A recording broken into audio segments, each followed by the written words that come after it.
I'll just read these because there's a few of them. Translation. The dramatic actor Madan Mohan has opened a shop of scents that attract the women of the world to be his customers. He delivers the scents freely, but they make the women all so blind they cannot find the path returning home.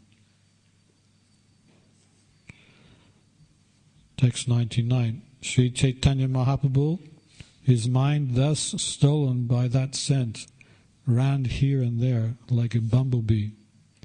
He ran to the trees and plants, hoping that Lord Krishna would appear, but instead he found only the scents of Krishna's body. Text 100. Both Swarup Damodar and Ramananda Rai sang to the Lord, who danced and enjoyed happiness until the morning arrived.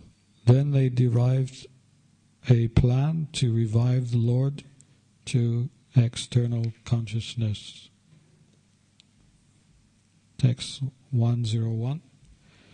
Thus I, Krishnadas, the servant of Sri Rupa Goswami, have sung of 4 divisions of the Lord's pastimes in this chapter.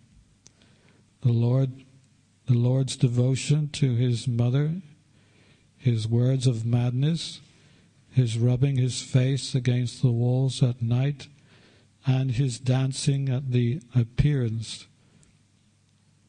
of Lord Krishna's fragrance. Srila Prabhupada's purport. Krishnadas Kaviraj Goswami says that he has been able to describe these 4 pastimes of Sri Chaitanya Mahaprabhu by the blessings of Srila Rupa Goswami.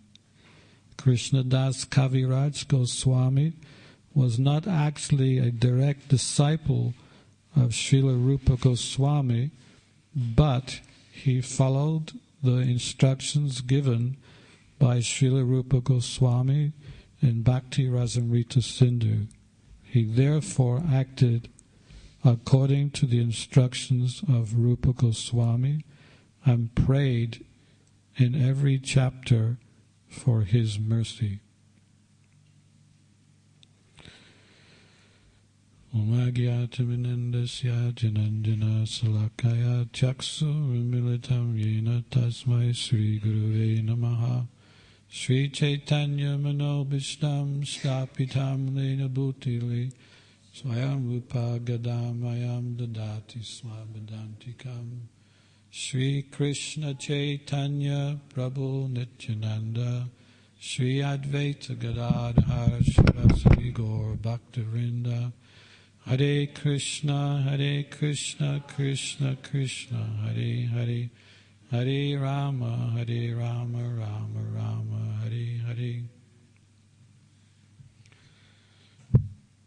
So, the Chaitanya Charitamrita, Lord Chaitanya is demonstrating pastimes of a different nature than what we are accustomed to understanding what are actually pastimes.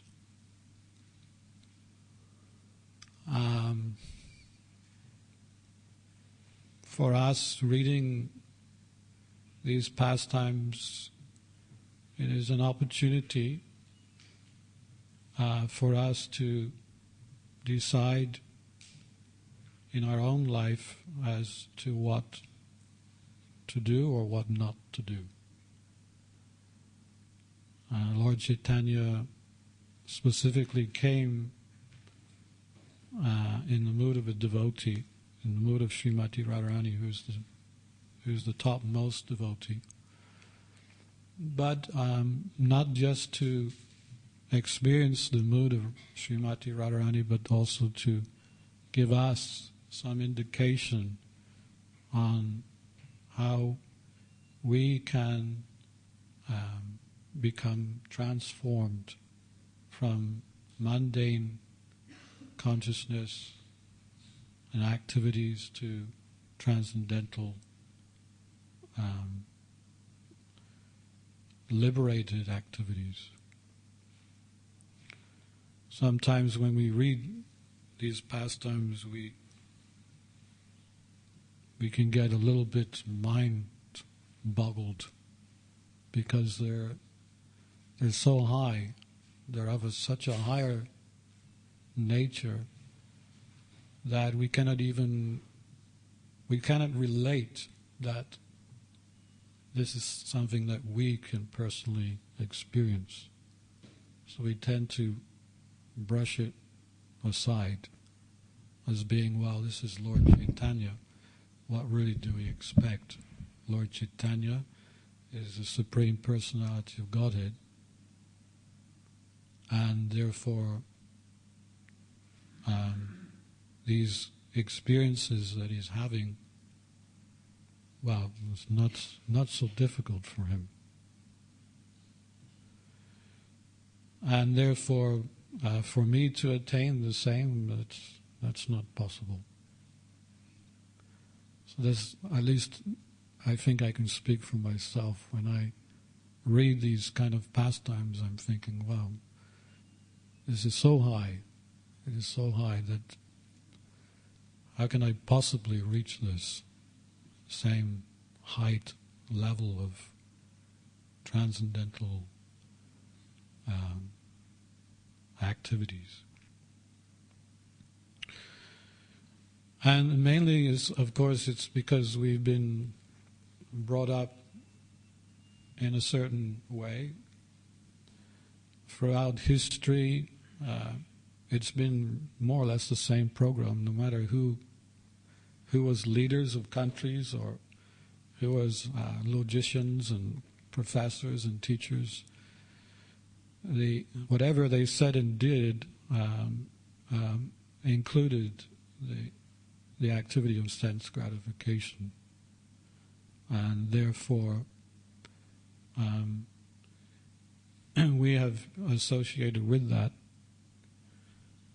and therefore it's very appropriate for most 99.9% of the population to, alongside with their domestic affairs and alongside with their responsibility,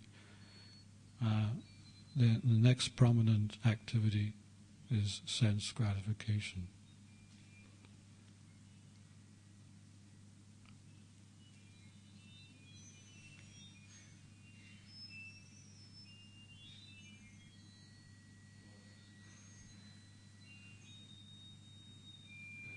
Is Lord Chaitanya giving me some transcendental experiences here? How wonderful.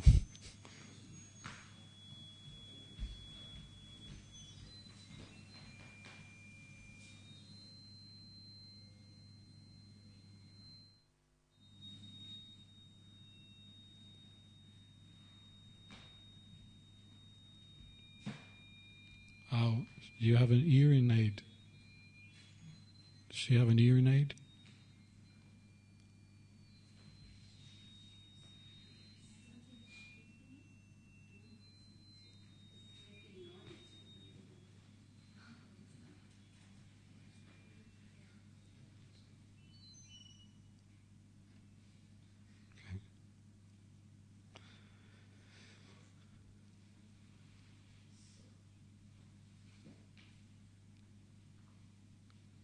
So, sense gratification has been the sum and substance of our life, and therefore our senses have become blunt.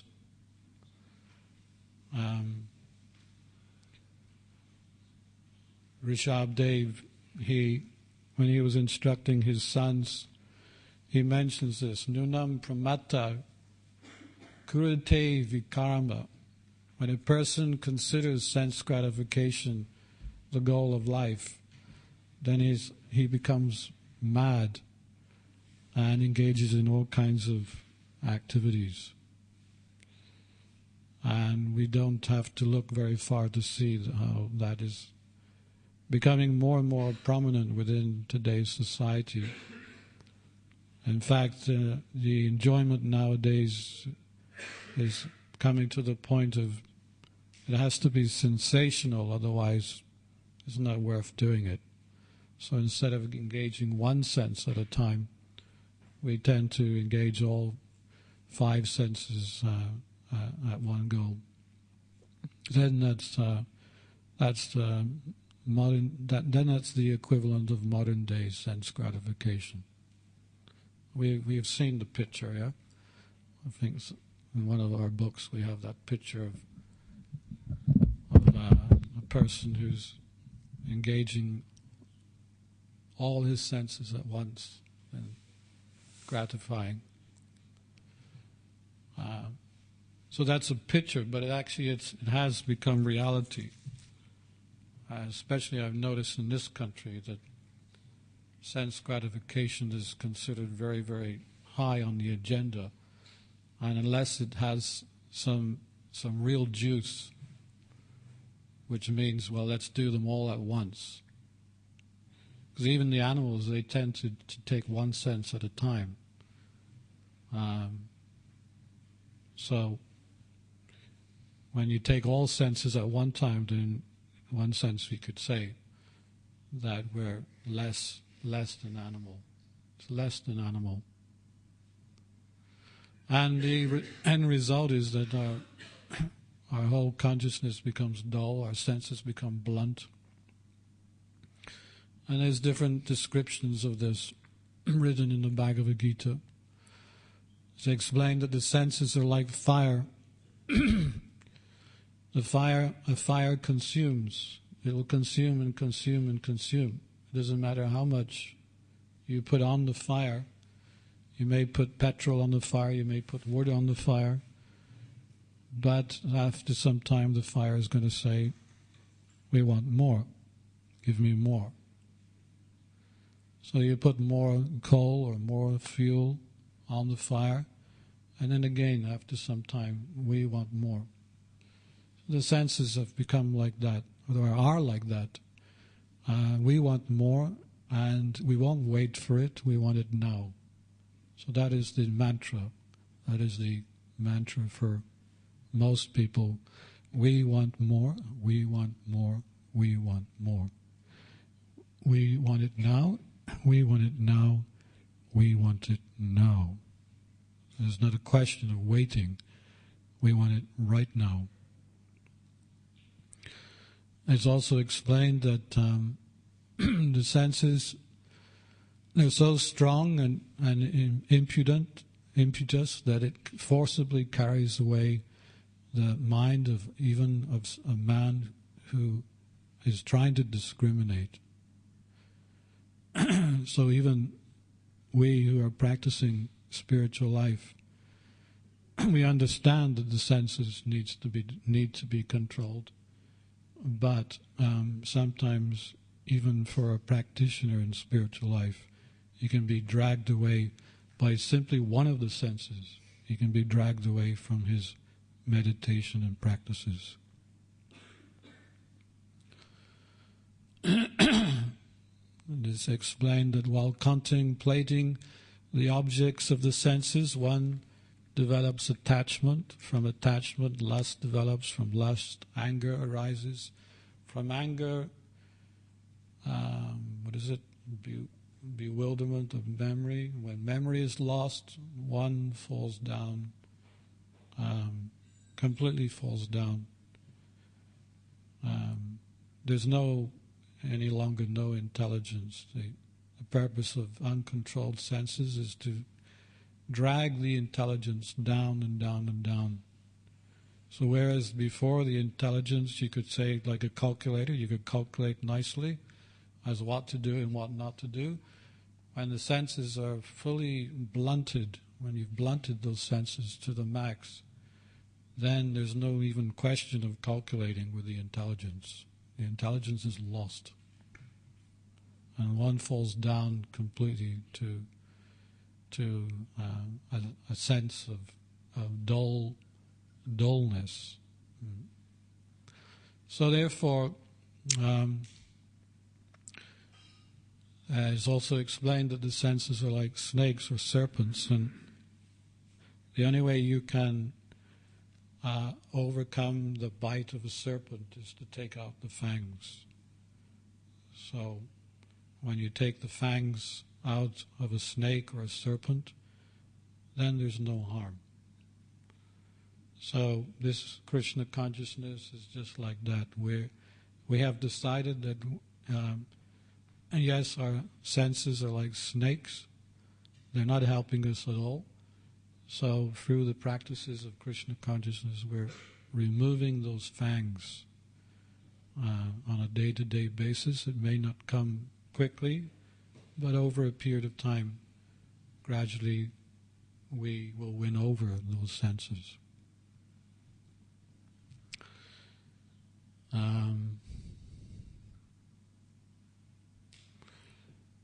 The Mayavadis, they consider everything false, so therefore they don't want anything to do with the senses. My senses are false, therefore I have nothing to do with them. And then you have the yogis who say, well, these senses need to be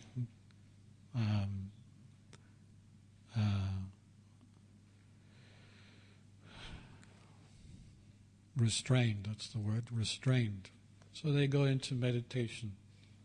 Through their meditation, their aim is to restrain the senses. However, the bhakti yogi, the devotee, his program is to use the senses in Krishna's service, yukta vairagya, that even the senses and the mind and the body, although inert, consisting of inert matter, can be used in Krishna's service and ultimately become illuminated. As explained in the Bhagavad Gita, just like a tortoise. Tortoise's limbs go inside the body, so our senses can become illuminated. This is our program, illuminating the senses, controlling the mind and illuminating the senses through the process of Bhakti Yoga.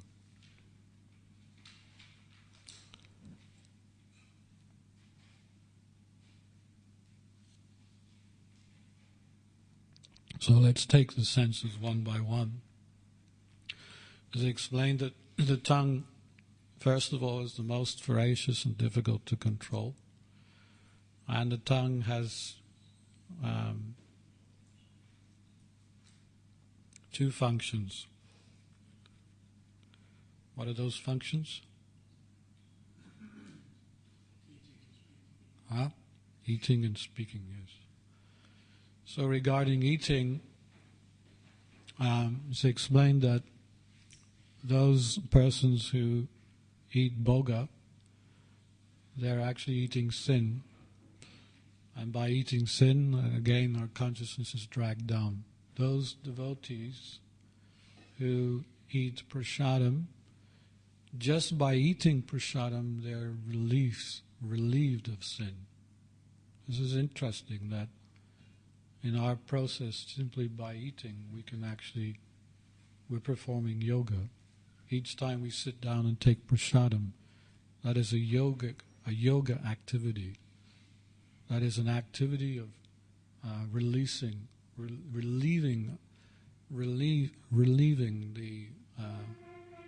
the innumerable sin that's within us. So therefore, it's a yoga activity.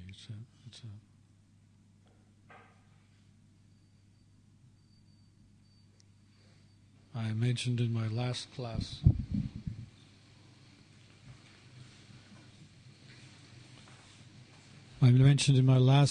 That somehow, in the beginning of Krishna consciousness, we should eat that much prasad that we walk away like a duck from the prasadam hall.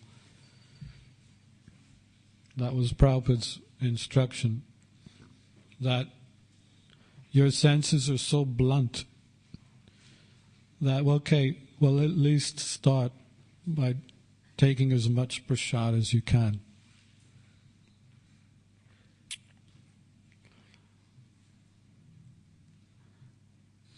I remember before I joined the temple, I tried to get to India, but I got as far as Afghanistan. And because of associating with non-devotees, I had already given up taking drugs, but because of associating with the hippies again, so then I started taking drugs again. And I was in this hotel in Kandahar, so close to India, but I got trapped, I got stopped by sense gratification. And it was so bad that one morning I got up and I looked at one rat running around, and I realized that according to the Krishna conscious philosophy, I could even become a rat like that in my next life. And I got so paranoid that I decided to turn back. And I went all the way back to Europe, and when I got to Munich, I was so eager to reconnect and associate with the devotees. And I put my bag in the left luggage, and I was convinced there must be some devotees in this town. And sure enough, after 5 minutes of walking down to the town center, there was the Harinam party. And within that Harinam party, there were quite a few personalities that we know today. Sachinandana Brahmachari was there. Who was Sachinandana Maharaj? No. Avinash Chandra was also there. His name is now Bhakti Bhushana Swami. And Avinash Chandra Brahmachari was also there, who's now Bhakti Vaibhava Swami. Is that right? Bhakti Vaibhava. So they were there, and they invited me back to the storefront, which you can imagine, it was just a total relief. And I recall this day very well. The next morning when I got up, there was the morning program, and then there was the prasadam time. And I saw something very astonishing. I could not believe my eyes. But it was something that went on in those days in the little storefronts. The prasadam was being served. Everyone was being served prasadam, but Sachinandana Brahmachari, he got something a little extra. And what he got was a whole pot of halava. And it was right beside him. It was a pot which was not used for cooking. It was just meant for giving it to the person who was the best book distributor or magazine distributor the previous day. Whoever distributed the most, that was their reward. A big pot of halava for breakfast. And I was thinking that, well, he's bound to serve it out to the other devotees too, distribute it to everyone. But no, he didn't. He had the whole pot for himself. Needless to say, he didn't make it on Sankirtan that morning. But it was anyway. There was the norm in those days that was your reward. But this was also Prabhupada's instruction that in the beginning, if you should eat as much that you walk away like a duck. I was watching a duck yesterday. There's quite a few of them here. And I don't even know if you can imitate it without taking lots of prasad. But once you've taken lots of prasad, it's not so difficult to imitate a duck. And in the olden days, our feasts were just like that. They were quite. It was quite a performance to actually take a Sunday feast in the old days. It was a major feat. A relishable one because there were so many nice preparations. But the most difficult thing was getting up. We would tend to lie around a little bit and laugh and joke for half an hour before we dared to try to get up. But this is good because whereas the senses previously were blunt, by taking prasad they become illuminated.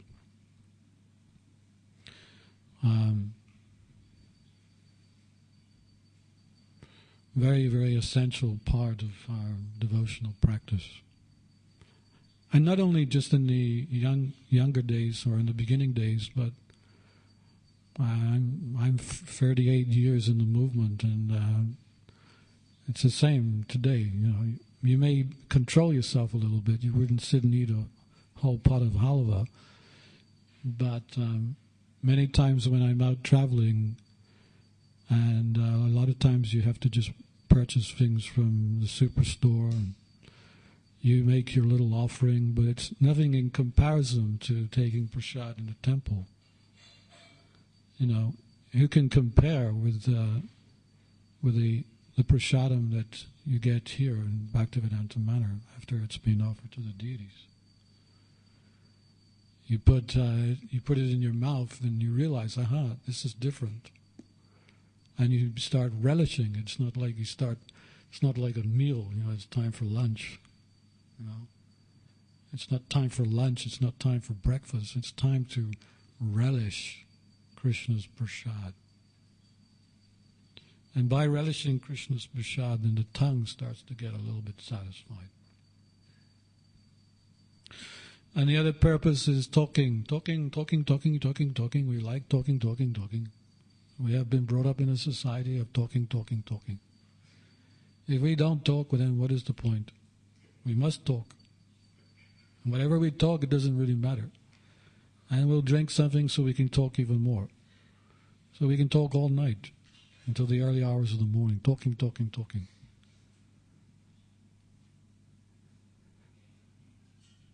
Prabhupada said, better practice Mona Vrata than talk. Mona Vrata is a practice sometimes in India. Not so much in this day and age, but previously there was a practice called Mona Vrata. Nowadays they use blackboards and to communicate, They cannot resist, I want this. Please get it, please. Yeah. But real Mona Vrata, you don't have a blackboard and chalk. It means you just keep quiet.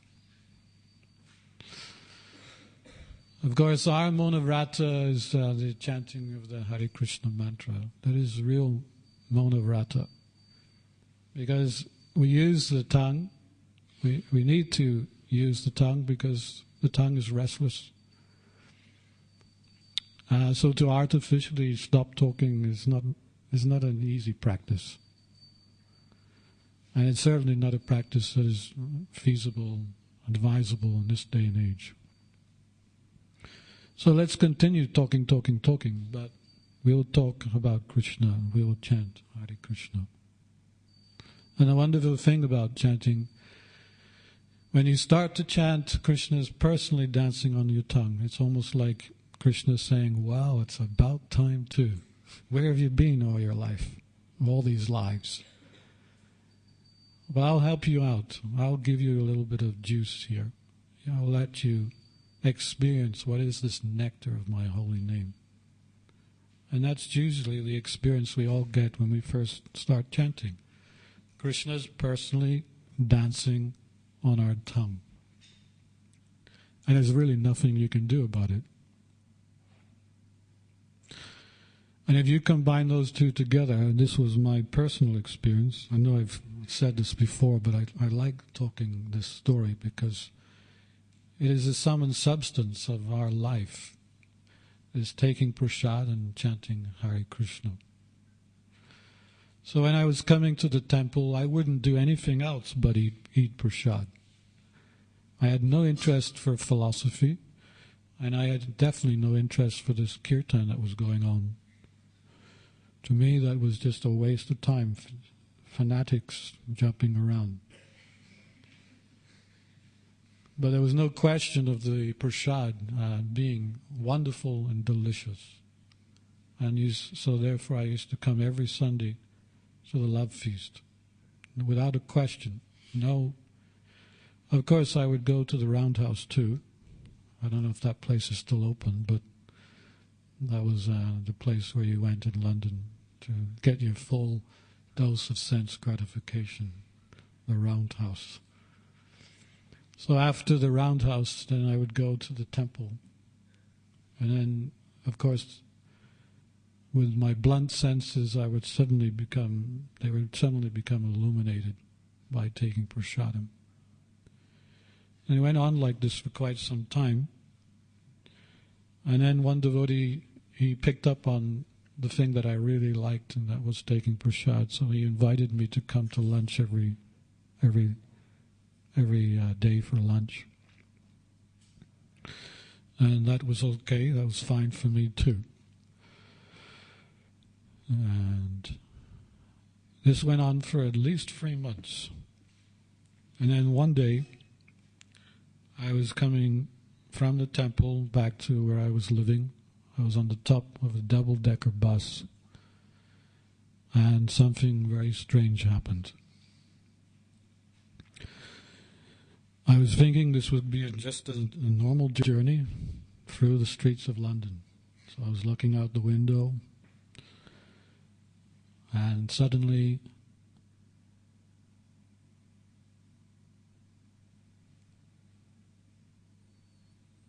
Hare Krishna.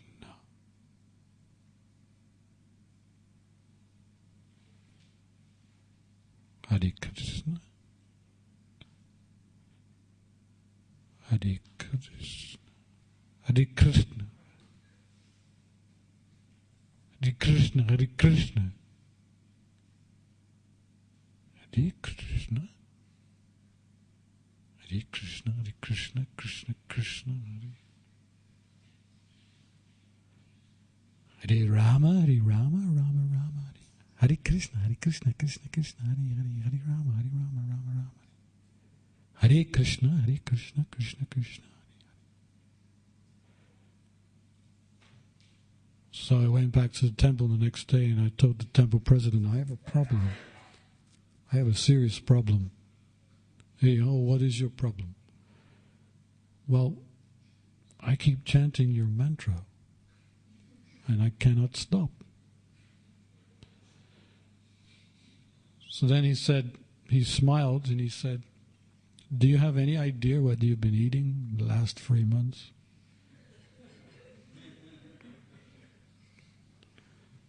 I said, well, it's just great food, that's it. He said it's called prasad. Prasad is Krishna. Krishna is prasad, and prasad is Krishna.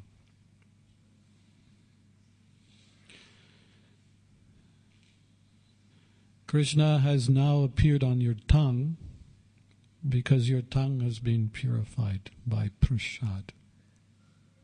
Hari Bol. Don't worry about a thing, just keep coming and taking prasad. And that was it. So Krishna introduced me to the Hare Krishna mantra. And we know what it's like. It's like, wow, yeah, Hare Krishna, Krishna Krishna, Hare Hare. And it can go on like that for several months, maybe 6 months, maybe even a year. Really fired up. Krishna's still there, dancing on the tongue.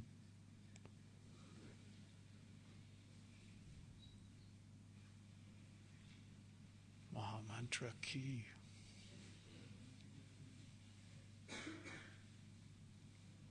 Mangalarti ki. Book distribution ki.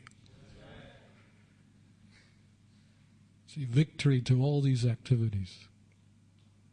But then one day Krishna jumps off the tongue. This is the test. We've had a taste, now Krishna is giving you an examination. Can you still chant Hare Krishna?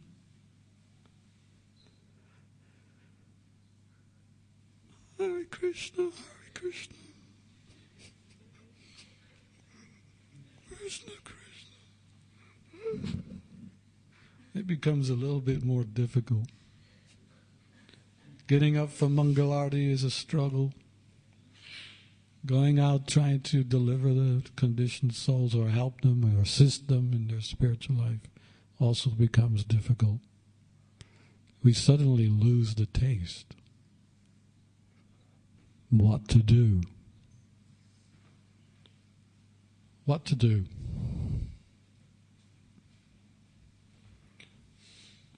That's a question. Anyone has an answer? What to do? You lose the taste. You had the taste and you lose it. Do we turn around and say, okay, it didn't work? It worked for some time, but no longer. No, we carry on.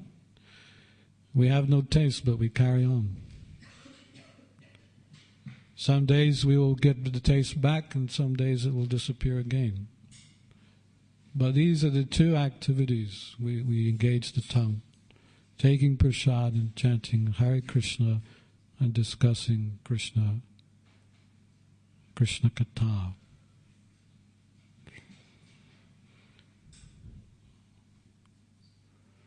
The interesting thing about chanting is that chanting produces more chanting. Even if we don't have a taste, chanting produces more chanting. Rupa Goswami explains that I only have one mouth and I only have 2 ears. He said, I want, in order for me to actually relish the Krishna, I desire, he said 1 million mouths and 1 trillion ears. Because the nectar of Krishna's holy name is so profound that this 1 mouth and 2 ears is not enough. Who is this creator, Lord Brahma? I desire more mouths, more tongues and more ears, so then I can really relish. Do we desire like that? No, because even with 1 mouth and 2 ears, we haven't got a taste. So therefore, we just continue. But this point is that chanting produces chanting. When we chant, the more we chant, the more we want to chant. You may one day have an experience of, sometimes you can go to these seminars.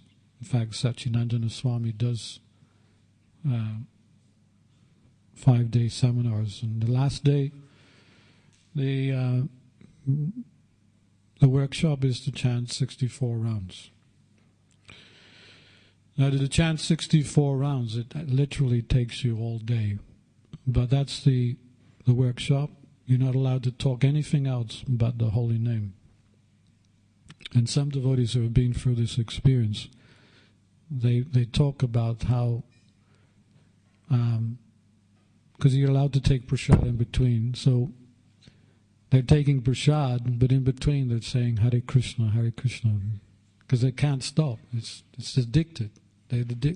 By the end of the day, again, they've already chanted 64 rounds, but they don't want to stop. They will like to carry on more and more and more. The only thing that stops you is tiredness. You're a little bit tired, so you've got to rest the body. So this is a test for us in our japa. we can examine ourselves. How eager are we to put our bead bag down after chanting 16 rounds? If we're really eager to put that bag down and say, wow, that's over with, I'm glad that's over with until tomorrow, but I'm glad it's over with today. If we're thinking like that, then it means that our chanting is not very sincere. There's no devotion, But if we are actually chanting our 16 rounds and we come to the 16th round, we finished it, and we think, wow, this is so nice. This is really giving me pleasure. Let me chant an extra round, just so that I can show Krishna how much I relish chanting. But we may not be at that stage yet, but we could come to that stage. We should not really have any doubt that that is possible. The taste will come, because that's the nature of the holy name. So then we're coming to the sense which is mentioned in this verse today, smelling. Lord Chaitanya is smelling the fragrance that's coming from Krishna's body. Oh, I'm going over time here. I didn't realize it. I should stop. Yeah?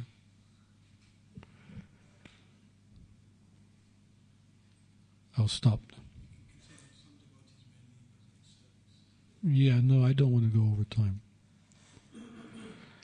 Anyway, in conclusion, we have senses, we have a mind, we have a body. If we can use that in Krishna's service, then we'll find that the body, the mind, and the senses become illuminated, peaceful, transcendental, and then we can use, which belongs to Krishna, body, mind, and senses in his service, and will be satisfied and peaceful. Srila Prabhupada ki, Shri Gaura Nitai ki, Nitai Gaura Premananda Hari Hari Om.